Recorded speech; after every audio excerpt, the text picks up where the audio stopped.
Hello and welcome back to HardReset.Info. In this video I will show you how to disable auto spell check on Google Pixel 9a. Let's begin! First of all, we want to go to the settings and scroll almost all the way down.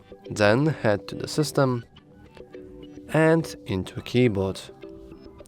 We want to go to on-screen keyboard, Gboard, or any keyboard that you're currently using. I'm using Gboard, and in case of Gboard, there's usually, in case of any other keyboard, there's usually some setting called text correction, or maybe just something inside the default settings called correction or spell check or whatever. But in the case of Google Gboard, it's simply inside the text correction.